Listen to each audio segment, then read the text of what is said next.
السلام عليكم ورحمة الله.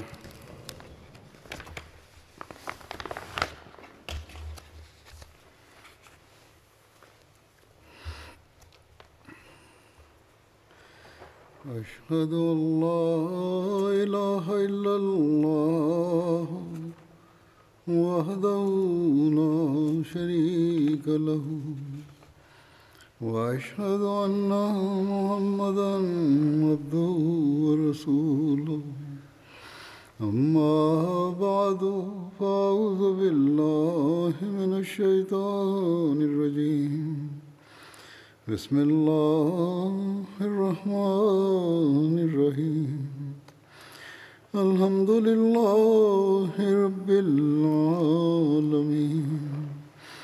الرحمن الرحيم مالك يوم الدين إياك نعبد وإياك نستعين اهدنا الصراط المستقيم صراط الذين أنعمت عليهم غير المغضوب عليهم ولا الضالين.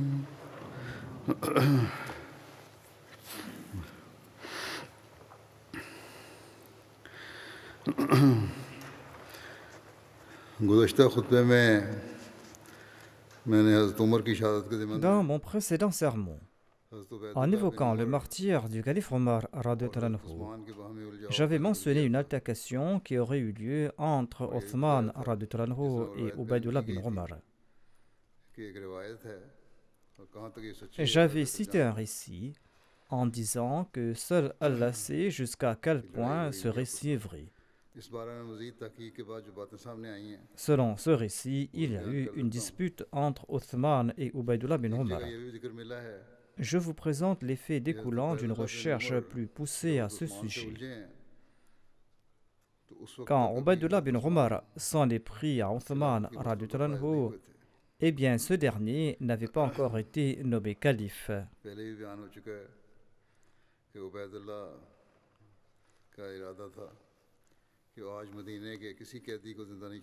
J'avais relaté que Ubaydullah bin Omar avait l'intention de tuer tous les prisonniers esclaves vivant à Médine.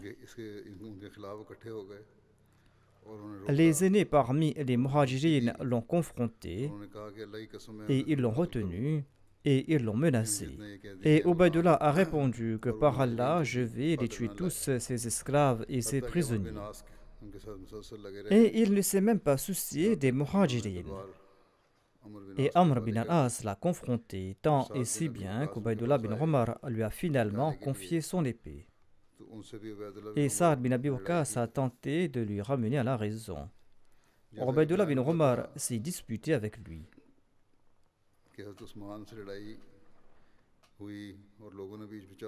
Tout comme je l'ai dit, il y a eu une empoignade avec Othman radhiyallahu anhu et des disputes avec d'autres personnes. Lorsque cet incident a eu lieu, on n'avait pas encore prêté le serment d'allégeance à Othman radhiyallahu anhu. C'est-à-dire qu'il n'avait pas encore été élu calife, tout comme je l'ai dit auparavant. On dit aussi que Ubaydullah bin Omar aurait été fait prisonnier par la suite. Ubaydullah a été présenté au calife Othman après son élection.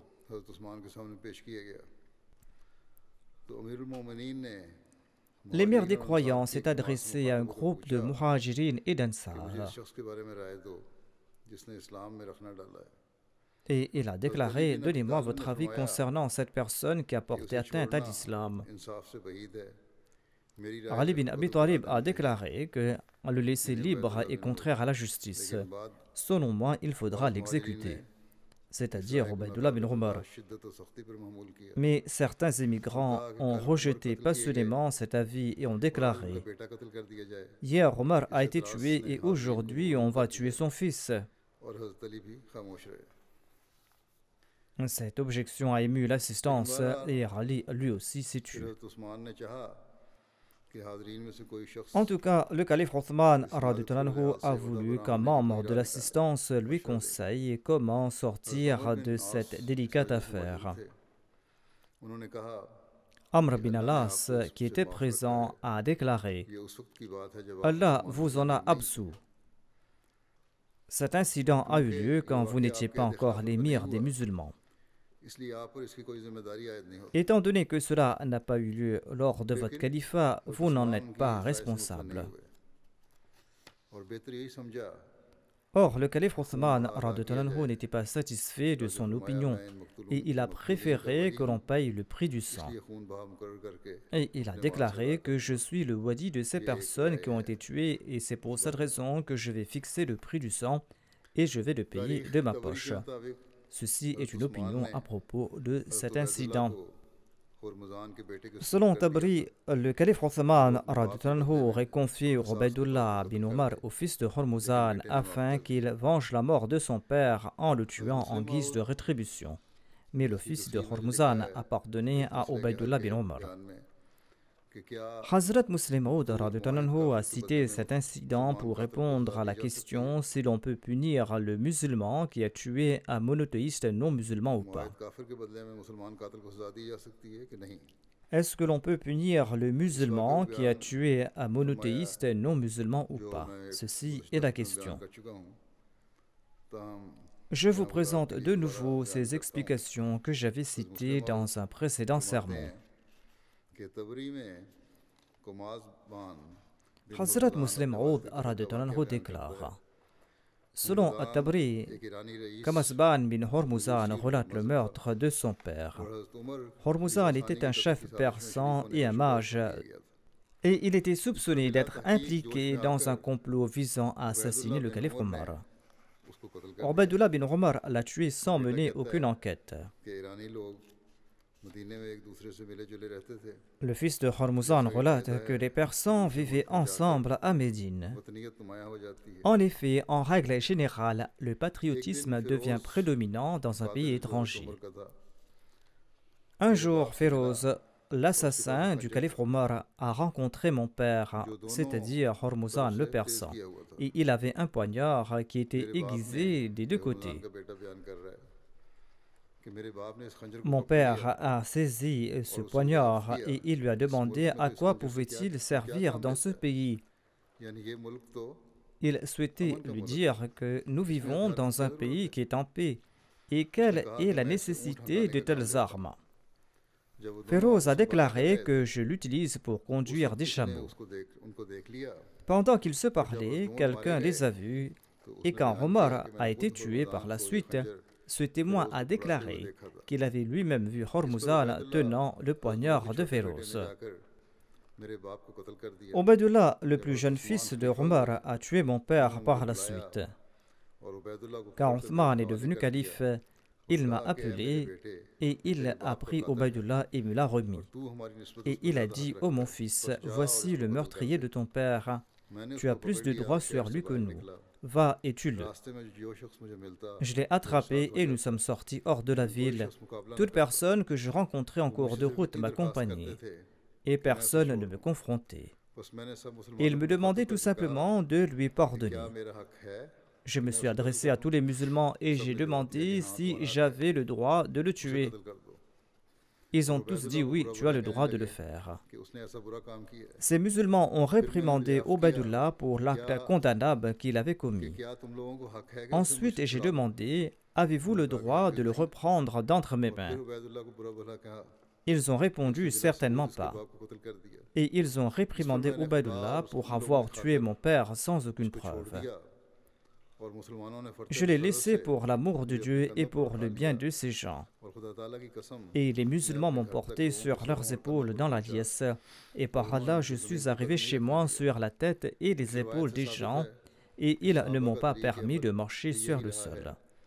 कि वो Ce récit prouve que la pratique des compagnons était qu'ils tuaient le meurtrier musulman d'un non-musulman. किसी हथियार से कोई शख्स मारा जाए वो मारा Cela जाएगा prouve également que quelle que soit l'arme utilisée, le meurtrier doit être condamné à mort. कातिल को गिरफ्तार करने वाली Cela prouve aussi que c'est l'État qui arrête et qui punit le tueur. Ce récit démontre que c'est le calife Othman qui avait arrêté Ubaydullah bin Umar et c'était bien lui qui avait remis Ubaydullah au fils de Hormuzan pour le faire tuer. Ubaydullah n'a pas été poursuivi ni arrêté par aucun des héritiers de Hormuzan. Il est également nécessaire de dissiper ce soupçon ici, dit le Muslim Maoud. Les héritiers des tués doivent-ils punir le condamné comme Othman l'a fait ou est-ce que c'est l'État lui-même qui doit le faire? Il ne faut pas oublier que cette question est auxiliaire et que l'islam l'a laissée ouverte selon les exigences de chaque époque. L'État peut adopter ce qu'il juge être le plus efficace en fonction de sa société et de ses conditions. Et il ne fait aucun doute que les deux méthodes sont utiles dans des situations particulières. Après avoir présenté cette explication, je présente d'autres récits à propos du calife Omar radhiyallahu anhu. Quelle était sa contrition et son humilité au moment de la mort?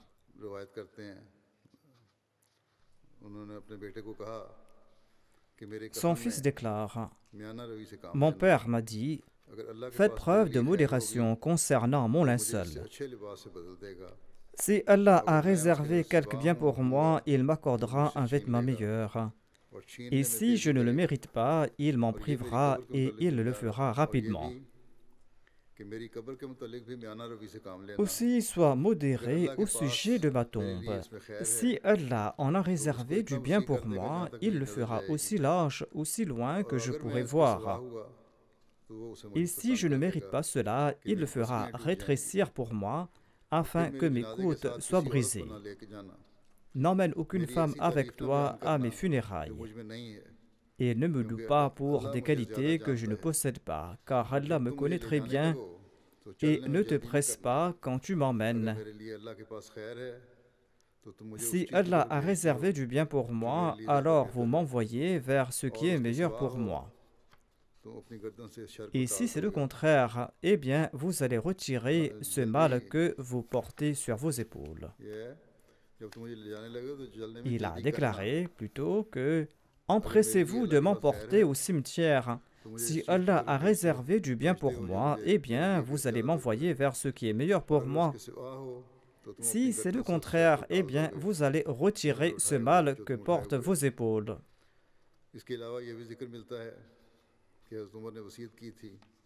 En outre, on relate également que Omar radhiyallahu anhu avait demandé de ne pas laver sa dépouille avec du musc. Othman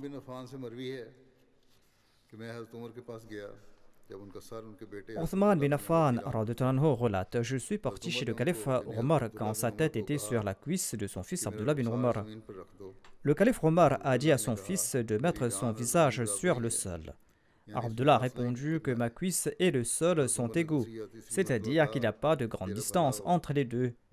Pour la deuxième ou la troisième fois, le calife Omar a dit: Il vaudra mieux que tu places ma tête contre la terre. Puis Omar a joigni ses jambes. Le narrateur déclare: J'ai entendu le calife Omar dire que ma mère et moi mériterons la destruction si Allah ne me pardonne pas. Et il a répété cela jusqu'à sa mort. Simak Hanafi déclare: J'ai entendu Ibn Abbas déclarer: J'ai dit au calife Omar, Allah a fait construire de nouvelles villes grâce à vous, et nous avons remporté de nombreuses victoires grâce à vous, et vous avez accompli telle ou telle œuvre. Sur ce, le calife Omar a déclaré: Je souhaite être sauvé de telle sorte qu'il n'y ait pour moi ni récompense ni fardeau. C'est-à-dire que je ne suis pas fier du fait que j'ai accompli de grandes œuvres et que j'ai remporté de grandes victoires. Je souhaite que la crainte d'Allah prévale et je suis inquiet pour ma vie dans l'au-delà. Zayd bin Aslam raconte de son père que lorsque l'heure de la mort de Omar approchait, il a déclaré: Vous doutez de moi au sujet de l'émirat. Par Dieu, je souhaite être sauvé de telle manière qu'il n'y ait aucun tourment et aucune récompense pour moi. Hazrat Muslim Maud déclare à ce propos que le calife Omar était celui qui a consacré toute sa vie au bien-être de la nation islamique. Il a offert en toute occasion des sacrifices importants. Certes, ces sacrifices n'égalaient pas ceux du calife Abu Bakr, mais ils étaient égaux en termes de volonté et d'intention. Quand Abu Bakr est décédé, des larmes ont coulé des yeux du calife Omar et il a déclaré que Dieu bénisse Abu Bakr. J'ai tenté maintes fois de le surpasser, mais je n'ai jamais réussi. Une fois, le saint prophète Mohammed lui a déclaré « Apportez vos biens ». Et j'en ai offert la moitié, croyant qu'aujourd'hui je dépasserai Abu Bakr. Mais Abu Bakr était déjà là-bas avant moi. Étant donné que le saint prophète Mohammed lui était apparenté, et étant donné que le saint prophète lui savait qu'il n'avait rien laissé chez lui, il a demandé à Abu Bakr ce qu'il avait laissé à la maison. Abu Bakr a répondu « J'ai laissé le nom d'Allah et le nom de son prophète. » En disant cela, le calife Omar a pleuré et il disait « Même en cette occasion, je n'ai pas pu le dépasser. » Hazrat Muslim Maud déclare « C'était là ses sacrifices. Abu Bakr consentait à des sacrifices dans le passé, mais lors d'une occasion spéciale, il a tout apporté. D'une part, il y a ces gens, et d'autre part, il y a ceux qui n'ont même pas la chance de sacrifier 1/10 de leur richesse, mais ces gens-là disent que nous avons été volés. » Quand le calife Omar était sur le point de mourir, il avait des larmes aux yeux et il disait « Ô mon Seigneur, je ne mérite aucune récompense. Je souhaite uniquement échapper à la punition. »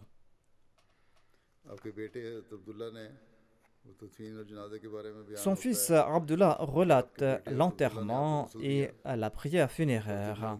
Abdullah a lavé sa dépouille. Ibn Omar relate que la prière funéraire du calife Omar a été offerte dans la mosquée du saint prophète Mohammed lui, et c'était Suhaib qui avait dirigé la prière funéraire. Ces prières funéraires ont été offertes à l'endroit entre la chair et la tombe du saint prophète Mohammed lui. Jabir rapporte Othman bin Affan, Saïd bin Zayd, Suhaib bin Sinan et Abdullah bin Omar sont descendus de la tombe pour enterrer le calife Omar. En sus de cela, les noms de ces personnes sont également mentionnés: Ali, Abdurrahman bin Auf, Sa'd bin Abi Waqqas, Talha et Zubair bin al-Awwam. Le Messie premier l'Islam déclare: être enterré à côté des justes est en soi une faveur. On dit que quand sa mort était proche, le calife Omar a demandé à Aïcha de lui accorder une place aux côtés du saint prophète Mohammed. Faisant preuve d'abnégation, Aïcha lui a offert cette place. Sur ce, le calife Omar a déclaré: après cela, je n'ai plus de chagrin, étant donné que je serai enterré dans le sanctuaire du saint prophète Mohammed.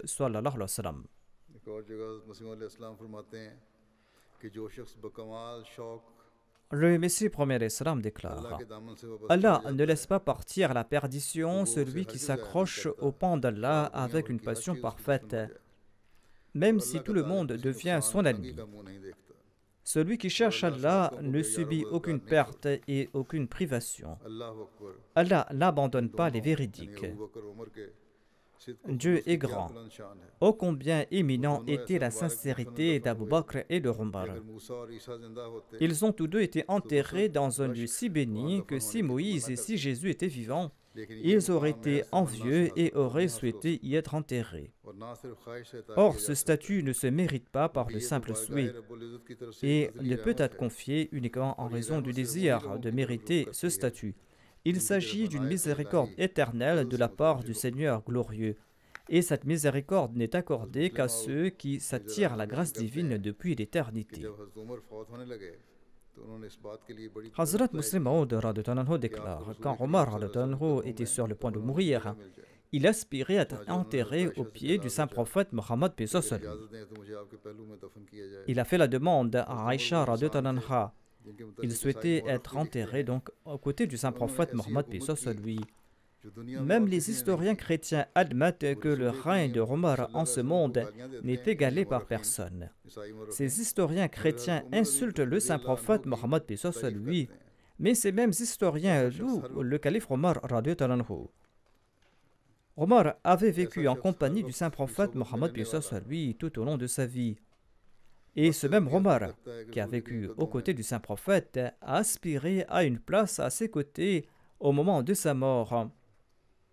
जो हज़रत सल्लल्लाहु अलैहि वसल्लम की सोबत में रहा मरते वक्त Si le saint prophète Mohammed paix soit sur lui n'avait pas le moindrement agi pour le plaisir de Dieu, comment une personne aussi illustre que le calife Omar radhiyallahu anhu aurait-il atteint ce niveau où il souhaitait être enterré au pied du saint prophète Mohammed sallallahu alayhi wa sallam. बस ये हज़रत सल्लल्लाहु अलैहि वसल्लम का मुकाम है C'est en raison du statut du saint prophète Mohammed paix soit sur lui que le calife Omar radhiyallahu anhu a également voulu mériter une place à ses pieds. हज़रत उमर की वफ़ात हज़रत Umar Il existe différentes opinions sur l'âge du calife Omar radhiyallahu anhu au moment de sa mort. मुख्तलिफ राय हैं Les recueils d'histoire présentent des âges différents, notamment Tabari, Usud al-Ghaba, Al-Bidaya wa Nihaya, Riyad al-Nazara et Tarikh al-Khulafa. Selon ces recueils, il aurait 53 ans, 55 ans, 57 ans, 59 ans, 61 ans, 63 ans ou 65 ans. 59 साल 61 साल Mais selon le Sahih Muslim et le Tirmidhi, il aurait 63 ans au moment de sa mort. Tirmidhi की रिवायत के मुताबिक आपकी उम्र Anas bin Malik relate que le saint prophète Mohammed paix soit sur lui avait 63 ans au moment de sa mort रसूलुल्लाह सल्लल्लाहु अलैहि वसल्लम की उम्र et le calife Abu Bakr avait 63 ans au moment de sa mort et de même Omar avait 63 ans au moment de sa mort. हज़रत उमर की वफ़ात पर बाज़ सहाबा इकराम के तासुरात के बारे में Je vous présente les réactions de certains compagnons suite à la mort du calife Omar radhiyallahu anhu. हस्ते मुबारक जनाजे के लिए रखा गया Ibn Abbas déclare: लोग उनके गिर्द खड़े हो गए La dépouille du calife Omar radhiyallahu anhu a été placée et les gens se sont réunis autour de lui. Ils ont prié avant de soulever sa dépouille et ils ont accompli sa prière funéraire. J'étais aussi présent parmi eux. Une personne a attrapé mon épaule et m'a fait sursauter. J'ai constaté qu'il s'agissait d'Ali bin Abi Talib. Il a prié pour la miséricorde du calife Omar radhiyallahu anhu. Il a déclaré: मुझे इसलिए Il n'a laissé personne qui m'est plus cher que lui, dans le sens où je rencontre Dieu en suivant son exemple. कि अल्लाह आपको भी Par Dieu, साथियों के je साथ croyais रखेगा, qu'Allah le préservera avec आपके ses साथियों के compagnons. साथ ही रखेगा। और मैं जानता हूँ C'est-à-dire qu'Allah gardera le calife Omar avec ses compagnons. मैंने ये सुना Et il a déclaré: J'ai souvent entendu le saint prophète Mohammed paix soit sur lui prier en ce sens que moi et Abu Bakr et Omar nous sommes partis, moi, Abu Bakr et Omar nous sommes entrés, moi, Abu Bakr et Omar nous sommes sortis. Ainsi donc, le saint prophète Mohammed paix soit sur lui avait l'habitude de répéter ces phrases en décrivant divers incidents. Jafar bin Mohammed raconte de son père que la dépouille du calife Omar bin Khattab a été lavée, enveloppée dans son linceul et placée sur un lit. Ali s'est tenu à côté de lui et l'a félicité en déclarant: Par Allah, hormis celui enveloppé dans ce linceul, il n'existe personne que j'aime le plus sur la terre dont les actions me permettront de rencontrer Dieu.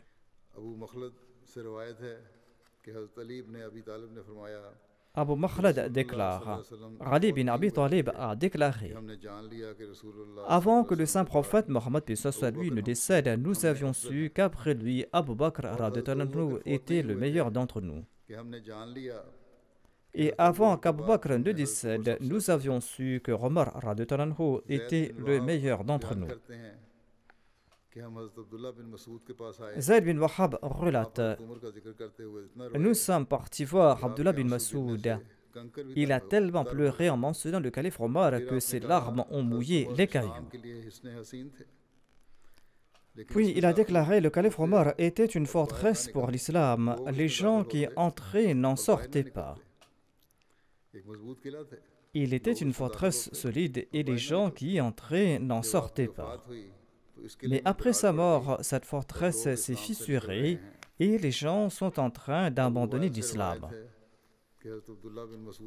Abu Wa'il relate: Abdullah bin Mas'ud a déclaré que si la connaissance du calife Omar était placée sur un plateau de la balance et la connaissance de tous les autres êtres humains était placée sur l'autre plateau, celui du calife Omar serait le plus lourd. Abu Wa'il a déclaré: j'en ai parlé à Ibrahim. Il a déclaré: par Dieu, cela est vrai. Abdullah bin Mas'ud a ajouté: j'ai demandé ce qu'il a dit. Après la mort du calife Omar, 9/10 de la connaissance a disparu. Anas a déclaré: quand Omar bin Khattab est tombé en martyr, Abu Talha a déclaré: il n'y a pas de maison citadine ou bédouine en Arabie qui n'a pas été affectée par le martyr du calife Omar. C'est-à-dire qu'il aidait toutes ces personnes et certainement elles seront affectées par son départ. Après les funérailles du calife Omar, Abdullah bin Salam s'est tenu tout près de son lit et il a déclaré: ô Omar, quel grand frère en islam étais-tu?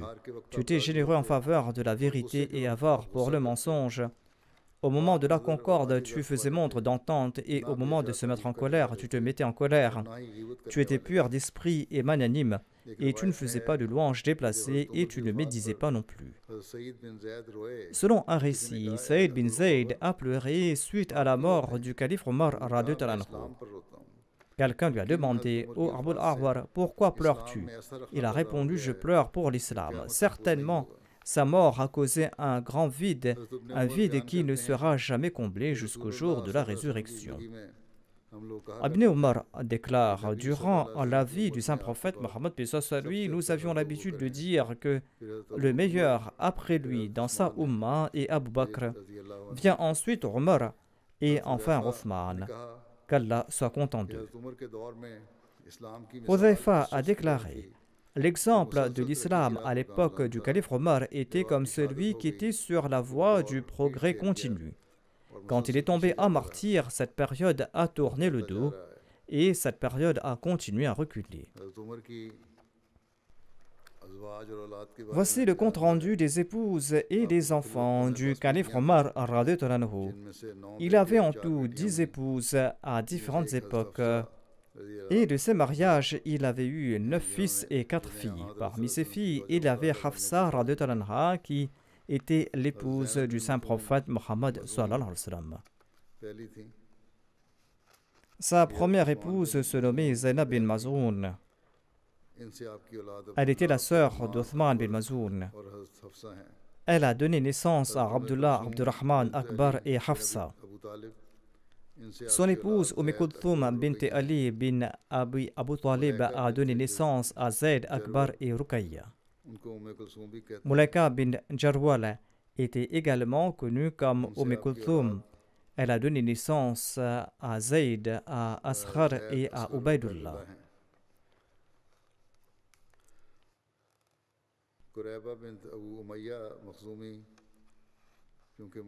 Qurayba bint Abu Umayya Makhzoumi est une autre de ses épouses. Étant donné que Mulaika et Qurayba n'avaient pas embrassé l'islam, Omar s'est divorcé d'elle en l'an 6 de l'Hégire. Jamila bint Thabit était aussi connue comme Asiya. Le saint prophète Mohammed lui avait changé son nom en Jamila. Elle était la sœur d'Asim bin Thabit, un compagnon de Badr. Elle a donné naissance à son fils Asim. Son épouse Lohaya a donné naissance à Abdurrahman et à Awsat.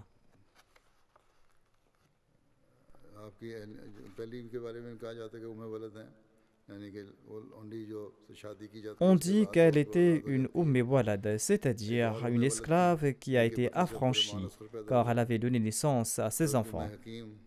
La mère d'Abdurrahman Asghar était une autre Walad. Hakim bin Harith a donné naissance à Fatima. Fukayha a quant à elle donné naissance à Zainab. Atika bint Zayd lui a donné Ayaz comme enfant.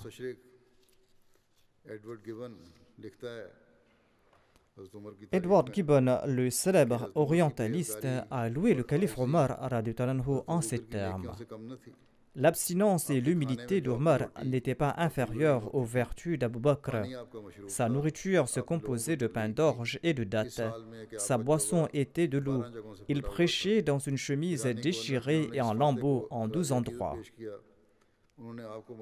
Le gouverneur persan, qui rendit hommage à ce vainqueur, le trouva endormi parmi les mendiants sur les marches de la mosquée des musulmans. L'économie est la source de la libéralité et les augmentations des revenus ont permis à Omar d'établir une juste et perpétuelle récompense pour les services passés et présents des fidèles. Insouciant de ses propres rétributions, il attribua à Abbas, l'oncle du prophète, paix soit lui, la première et la plus généreuse allocation de 25 000 dirhams en pièces d'argent. 5 000 furent attribués à chacun des vétérans du champ de bataille de Badr. Et le dernier et le plus bas des compagnons du saint prophète Mohammed lui recevait la récompense annuelle de 3 000 pièces d'argent. Dans son livre The 100, Michael H. Hart a énuméré les 100 personnalités les plus influentes de l'histoire. Le saint prophète Mohammed lui est le premier qu'il a mentionné. Et il a placé le calife Omar au numéro 52 de cette liste.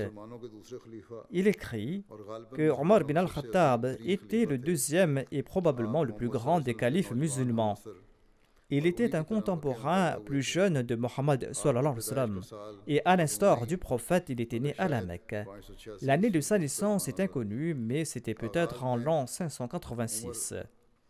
Omar était à l'origine l'un des adversaires les plus acharnés de Mohammed et de sa nouvelle religion.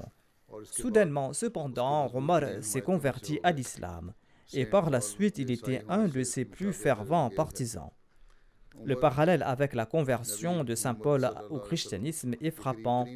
Omar est devenu l'un des plus proches conseillers du saint prophète Mohammed et il le resta tout au long de la vie de celui-ci. En 632, Mohammed mourut sans avoir nommé de successeur. Omar a rapidement soutenu la candidature d'Abu Bakr, un proche collaborateur et beau-père du prophète. Cela a évité une lutte pour le pouvoir. C'était là son observation personnelle. Ces gens ne sont pas prêts à accepter que les gens avaient nommé Abu Bakr calife à l'unanimité. En tout cas, cet auteur occidental a présenté son point de vue mondain ici. Il déclare que Omar a rapidement soutenu la candidature d'Abu Bakr et cela a évité une lutte pour le pouvoir et Abu Bakr a été reconnu comme le premier calife ou successeur de Mohammed. Abu Bakr était un dirigeant couronné de succès mais il est mort 2 ans après avoir servi comme calife. Cependant, il avait spécifiquement nommé Omar, qui était le beau-père du prophète, pour lui succéder.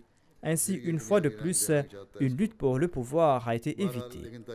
Ici, encore une fois, il porte un regard mondain sur cette situation, mais en tout cas, il est en train de louer le calife Omar. Il déclare: Omar est devenu calife en 634 et conserva le pouvoir jusqu'en 644. Et il fut assassiné cette année à Médine par un esclave persan. Sur son lit de mort, Omar a nommé un comité de 6 personnes pour choisir son successeur, évitant de nouveau une lutte armée pour le pouvoir. Le comité a choisi Uthman, le 3e calife, qui a régné de 644 à 656 de l'ère chrétienne.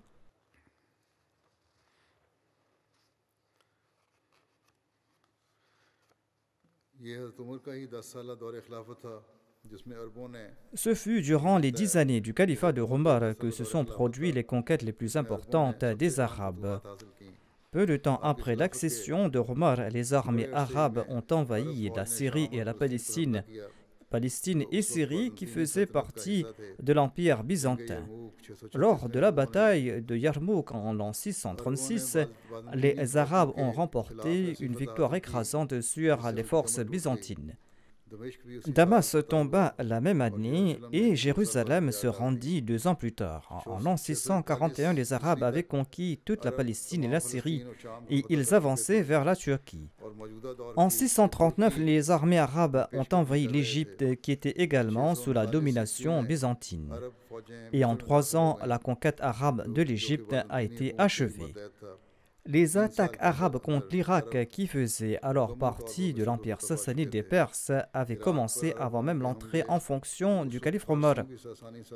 La victoire arabe clé à la bataille de Qadisiyah en l'an 637 a eu lieu pendant le règne de Omar. En 641, tout l'Irak était sous le contrôle arabe. Mais cela ne s'est pas arrêté là.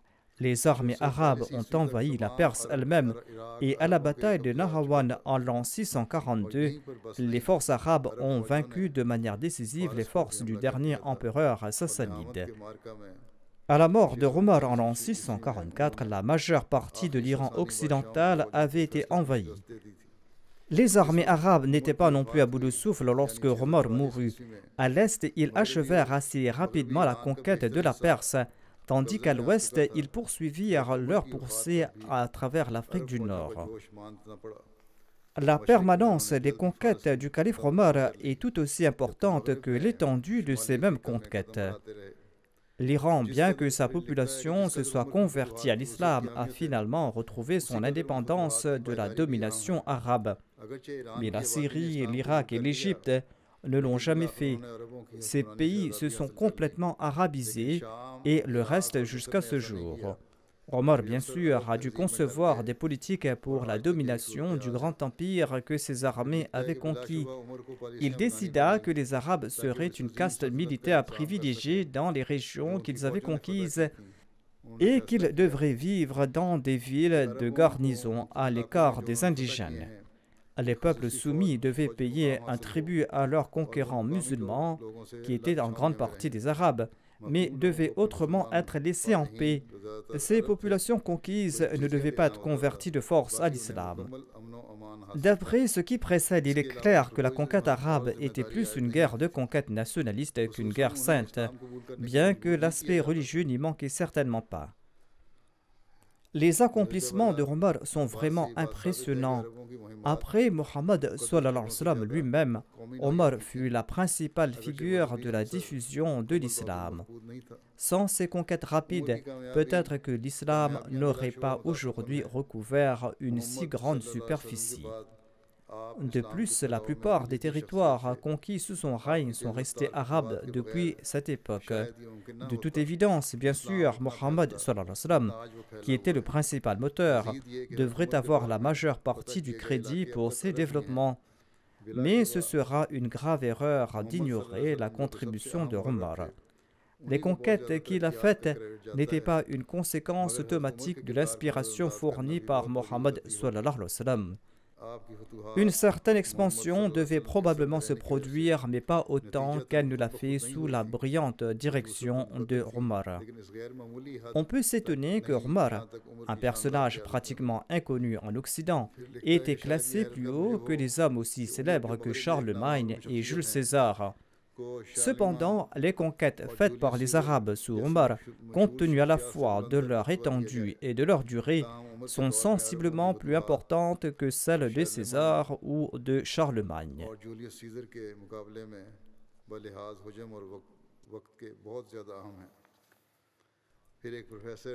Dans son livre History of the Arabs, le professeur Philip K. Hetty déclare quant à lui: de manière simple et frugale, Omar, énergique et talentueux, était de taille imposante et d'un physique fort, et il avait une tête chauve, et il a continué au moins pendant un certain temps, après être devenu calife, à subvenir à ses besoins par le commerce, et il a vécu toute sa vie dans un style aussi simple que celui d'un cheikh bédouin. En fait, Omar, dont le nom, selon la tradition musulmane, est le plus grand dans l'islam primitif après celui de Mohammed, eh bien, il a été cité en exemple par les écrivains musulmans pour sa piété, pour sa justice et pour sa simplicité patriarcale, et il est traité comme la personnification de toutes les vertus d'un calife.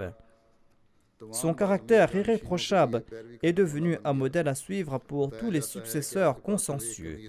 Il possédait, nous dit-on, une seule chemise et un seul manteau, dont les parties rapiécées étaient visibles. Il dormait sur un lit de feuilles de palmier et il n'avait d'autre souci que le maintien de la pureté de la foi et le maintien de la justice et l'ascendant et la sécurité de l'islam et des Arabes. Je mentionnerai d'autres parties à ce propos à l'avenir, Inch'Allah. Je souhaite à présent mentionner quelques personnes qui sont décédées récemment. La première personne est Mukarrama Sahibzadi Asifa Masouda Begum Sahiba, qui était l'épouse du docteur Mirza Mubashir Ahmad Sahib, fils de Hazrat Mirza Bashir Ahmad Sahib. Elle est décédée récemment à l'âge de 92 ans. Inna lillahi wa inna ilayhi raji'un. La défunte était la petite-fille du Messie premier l'Islam et la fille cadette de Hazrat Nawab Mubaraka Sahiba et de Hazrat Nawab Muhammad Ali Khan. Par la grâce d'Allah, elle était la belle-fille de Hazrat Mirza Bashir Ahmad Sahib. Elle était Moussia. Elle laisse dans le deuil un fils et 4 filles. Son fils Tariq Akbar déclare à son sujet: notre mère a toujours été fidèle envers la Jamaat et le califat. Elle a toujours tenté de servir la Jamaat et de s'acquitter de sa wasiya. Elle avait complété le paiement de sa hissa jaydad au cours de son vivant. Elle cotisait également au nom des défunts chaque année. Elle aidait les pauvres généreusement et discrètement. Elle me disait à propos des employés qu'ils sont comme tes frères et sœurs, prends soin d'eux. Elle a tenté de respecter les liens de parenté et tenté de ne jamais blesser personne. Et elle accomplissait ces choix-là avec diligence et respectait les droits d'Allah et les droits des gens. Naïma Sahiba, sa belle-fille, déclare: lorsque la construction de notre maison a été achevée aux États-Unis, elle nous a conseillé d'accomplir des prières nawafil dans chaque pièce et dans chaque coin de cette maison avant d'y apporter nos effets. Après la mort de ma mère, elle m'a dit de ne pas penser que je suis sans mère et de la considérer comme ma mère. En réalité, elle était emplie d'amour et priait beaucoup pour moi et m'aimait plus que ses filles.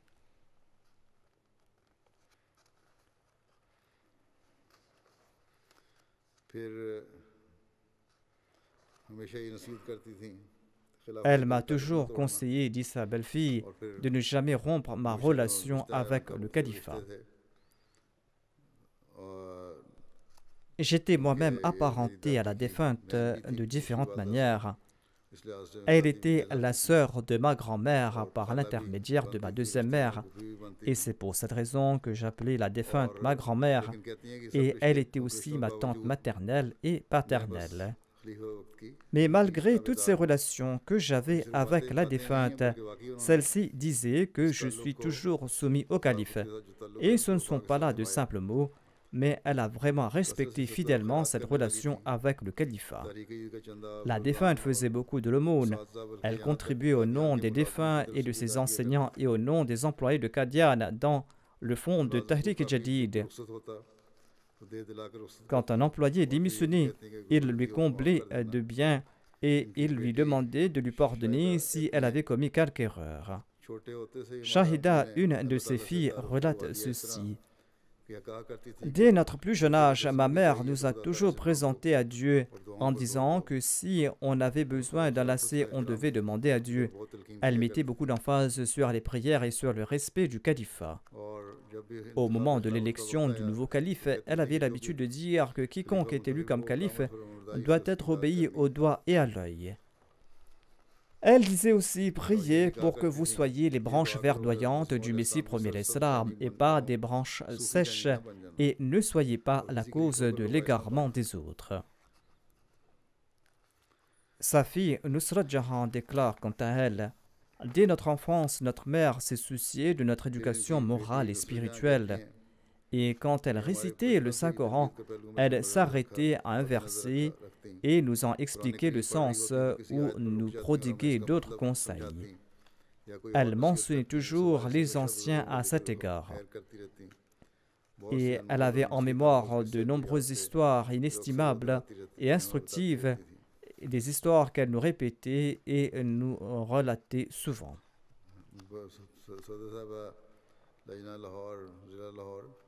Fawzia Shamim, la présidente Lajina du district de Lahore, qui est également la fille de Hazrat Nawab Amtul Hafiz Begum Sahiba, déclare: la défunte était une dame extraordinaire. Chaque fois qu'on lui demandait de faire un don, elle le faisait généreusement.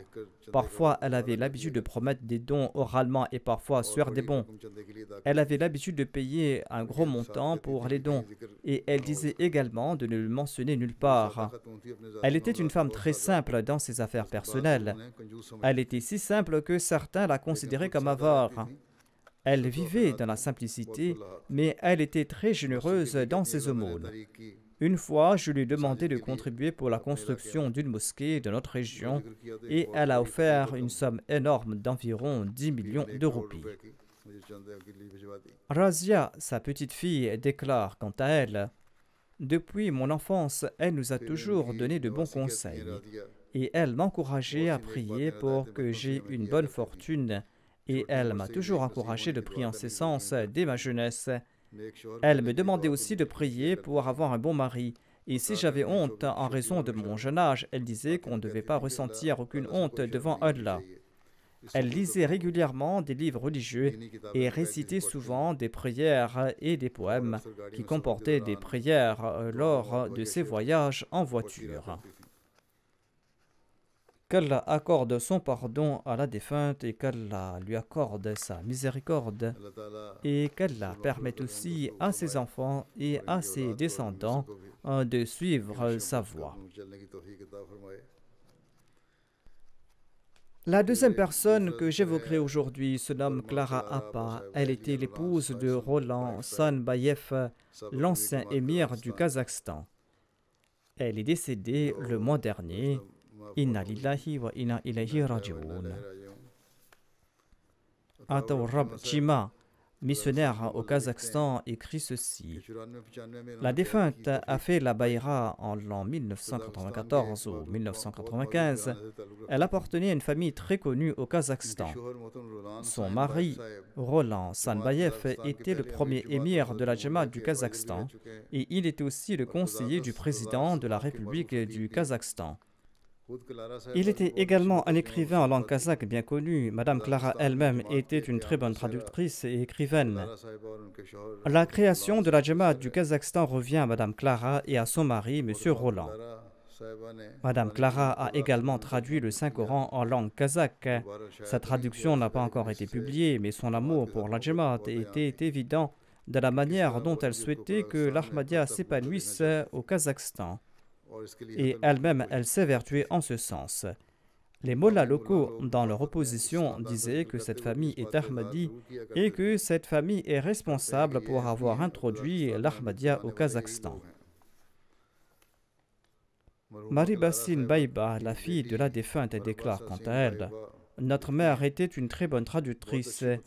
Elle possédait une personnalité aux multiples facettes et elle était forte. Elle avait un caractère très intègre et brillant. En 1995, elle a fondé avec d'autres personnes le centre culturel du Kazakhstan, House of Abbey, à Londres. C'est à Londres qu'elle a écrit le livre Kazakhstan. Et c'est là-bas qu'elle a connu la Jamaat et elle a pu prêter le serment d'allégeance aux mains du 4e calife. Elle n'était pas uniquement la mère de ses enfants, mais elle était aussi la mère de tous ceux qui venaient la rencontrer pour obtenir de l'aide ou des conseils. Monsieur Nourim Taibak déclare quant à lui que la défunte était connue comme une mère pour tous les jeunes Ahmadis du Kazakhstan et pour toute la Jamaat Ahmadi du Kazakhstan. Au cours des 10 dernières années, j'ai connu cette ère de Madame Clara, dont les 3 premières années, durant lesquelles, étant pleine d'enthousiasme, elle était engagée à défendre et à servir à la Jamaat comme une montagne. Elle était occupée plus tard en raison de son âge, de sa maladie ou d'autres facteurs et de la préparation des livres. Mais au fond de son cœur, elle tentait de son mieux pour œuvrer pour la Jamaat et elle était toujours sincère envers le califat et la Jamaat. Monsieur Roland et Madame Clara ont depuis longtemps été considérés au Kazakhstan comme un symbole du patriotisme et du plus haut progrès du pays et de la nation. Une grande partie du succès de Monsieur Roland est due à Madame Clara, qui était non seulement une présidente dynamique de la Lajna Imaïla de la Jamaat Ahmadiyya du Kazakhstan, mais elle était aussi l'enseignante du premier émir de la Jamaat du Kazakhstan. Je me souviens comment, de 96 à 99 ou même plus tard, elle assurait de très bonne manière la présence des Lajna dans la classe hebdomadaire des Lajna de la mission de la Jamaat, classe durant laquelle les dames posaient des questions aux missionnaires qui leur répondaient. M. Nourim ajoute: il n'y a pas de meilleure traductrice de la littérature de la communauté Ahmadiyya que Madame Clara. Elle était la meilleure Ahmadi parmi les Ahmadis aînés et elle contribuait au renforcement spirituel des jeunes Ahmadis de la Jamaat. Elle baignait dans les valeurs de la Jamaat, c'est-à-dire l'islam véritable. Et elle ne perdait jamais espoir, même dans des situations les plus difficiles. Au contraire, elle poussait elle-même et les autres vers le succès. Qu'Allah fasse preuve de pardon et de miséricorde à l'égard de la défunte et qu'Allah fasse que les efforts qu'elle a entrepris pour l'Ahmadiyya au Kazakhstan soient fructueux et qu'Allah accepte également ses prières. Ensuite, je vais diriger la prière funéraire du commandant d'escadre Abdul Rashid qui est décédé le mois dernier. Inna lillahi wa inna ilayhi raji'un. Par la grâce d'Allah, le défunt faisait partie du système d'Al-Wasiya. Son fils, M. Farouk, écrit ceci. Le père de mon père s'appelait Babou Sheikh Abdelaziz. Il a servi comme secrétaire de la Majlis Karbadas. Son oncle paternel s'appelait Farzan Ali Khan. Et le Muslim Maud avait nommé ce dernier comme le premier ami de la Jamaat de Lahore. Son père lui-même avait fait la bayra sur les mains du Muslim Maud durant sa jeunesse. Il ajoute au sujet de son défunt père, il était fils unique. Le père de M. Rachid, le défunt, s'était marié une première fois, mais lorsqu'il a embrassé l'Ahmadiyya, eh bien sa femme l'a quitté avec ses 2 enfants. Le père du défunt s'est remarié et de ce mariage est né Rachid Sahib le défunt. Le fils du défunt ajoute, mon père était très obéissant envers ses parents, il les servait toujours. Et il faisait tout ce qu'il lui ordonnait de faire. Jusqu'à la partition, mon père a étudié à Qadian. Il ajoute lors de la partition, eh bien, il a accompagné différentes caravanes pour se rendre à Lahore. Ensuite, il faisait partie des familles pionnières de Rabwa avec ses parents. Dans les alentours de l'année 1954, il a rejoint l'armée de l'air. Il a été affecté dans différentes bases aériennes. Là où il était présent, il évoquait ouvertement l'Ahmadiyya.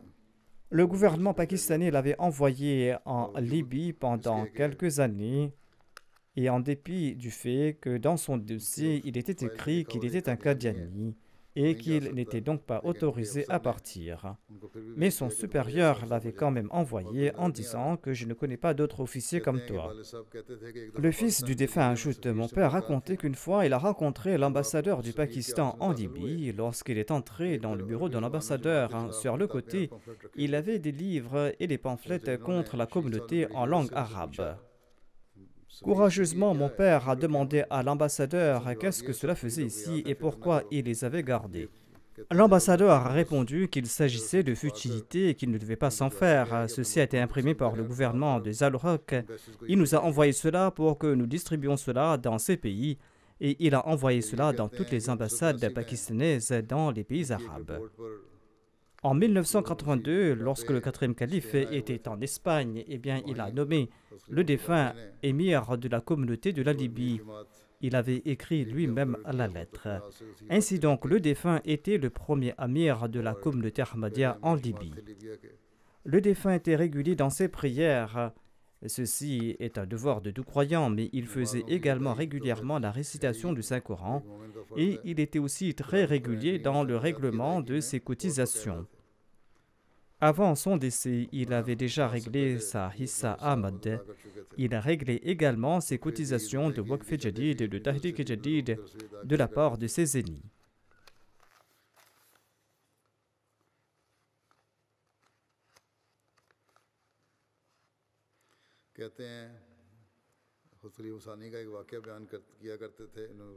Le fils du défunt ajoute: notre père avait l'habitude de relater un récit du deuxième calife. Au tout début de leur séjour à Rabwa, un jour, le deuxième calife l'avait fait venir. C'était durant l'été. Lorsque mon père est entré dans la pièce, le deuxième calife était allongé sur une natte, et lorsqu'il s'est levé, il y avait les marques de la natte sur le corps du calife.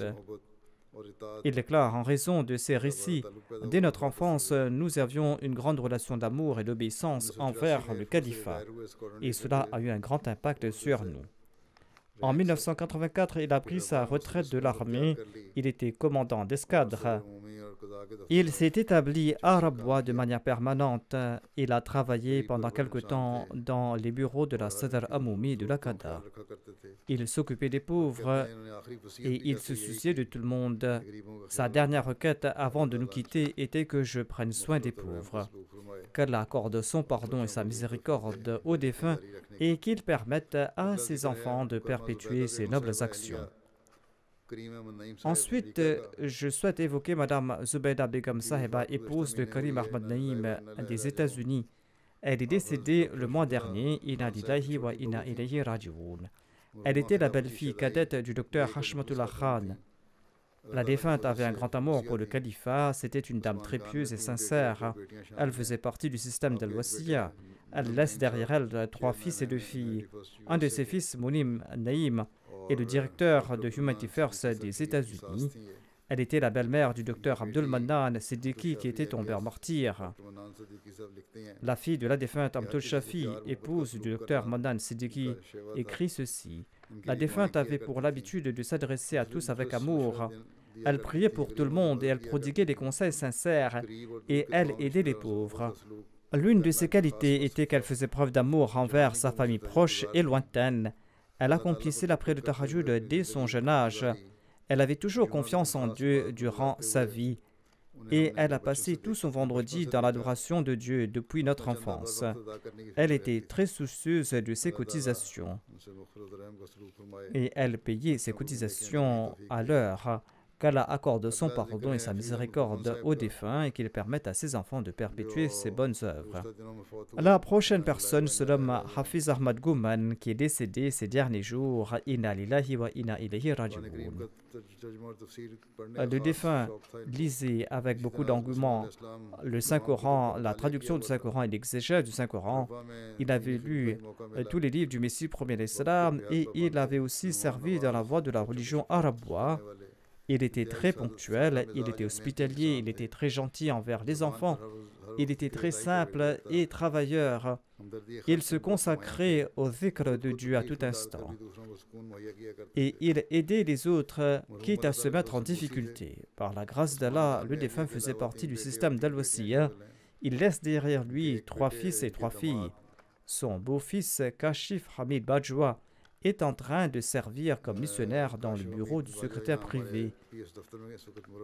La fille du défunt, qui se nomme Amtul Kudus, écrit ceci: notre défunt père était très humble et modeste.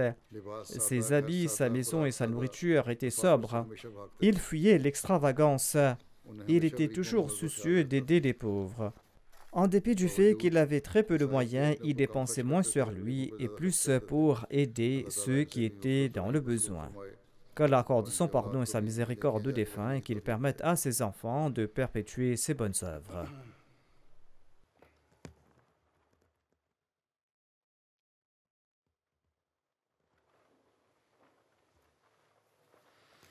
Alhamdulillah.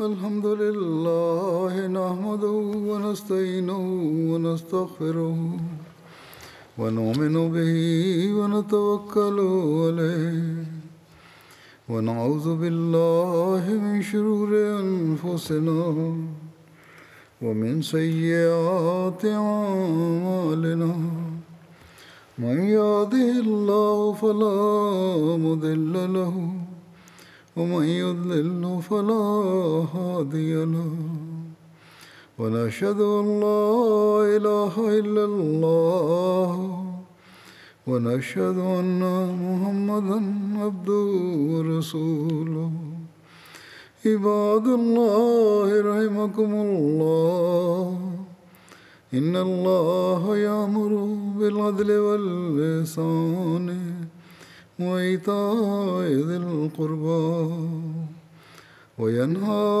عن الفحشاء والمنكر والبغي يعظكم لعلكم تذكرون اذكروا الله يذكركم وادعوه يستجب لكم ولذكر الله أكبر